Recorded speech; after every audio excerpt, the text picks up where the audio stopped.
Presbyopia is the natural loss of the ability to change focus that we all go through with age. I have made this video to show the pros and cons of intraocular lens options to restore the ability to see at various distances.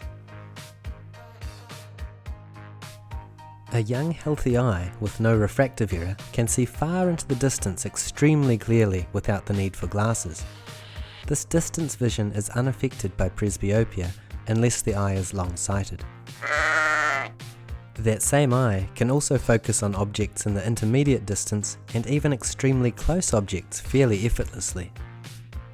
However, as we all get older, sadly, we gradually lose our ability to see objects up close. We start to have to hold things further away to see clearly. Eventually, we give in and use a pair of reading glasses to restore our near vision. So let's take a look inside the eye to see what is actually happening with presbyopia and why we lose this ability to see up close. Slicing the eyeball in half reveals the yellow lens, which changes in thickness to change focus. As the lens stiffens, the eye becomes presbyopic. Opacity develops and the lens has become a cataract. The only solution now is for a surgeon to slice the cataract up and remove it from the eye for replacement. An intraocular lens is implanted. This lens is a toric intraocular lens which corrects astigmatism. It can give crisp focus, but only at one distance. Most commonly, patients opt for clear distance vision so that they can drive and walk around safely without glasses. A patient who has had distance vision restored in both eyes remains presbyopic without the ability to change focus. They will have excellent distance vision but will struggle with anything up close, such as their mobile phone. One solution to this is called Monovision, where the second eye has a lens implanted for near vision.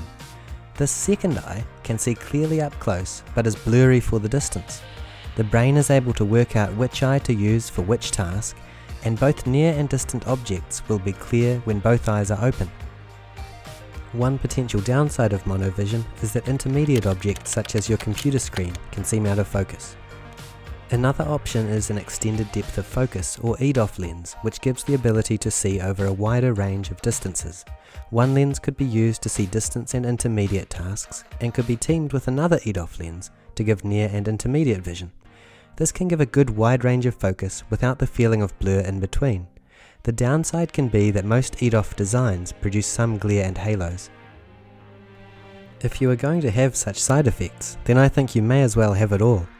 The trifocal intraocular lens provides the eye with the ability to see all distances, near, intermediate and distance, without the need for glasses or support from a second eye. It is currently the king of intraocular lenses.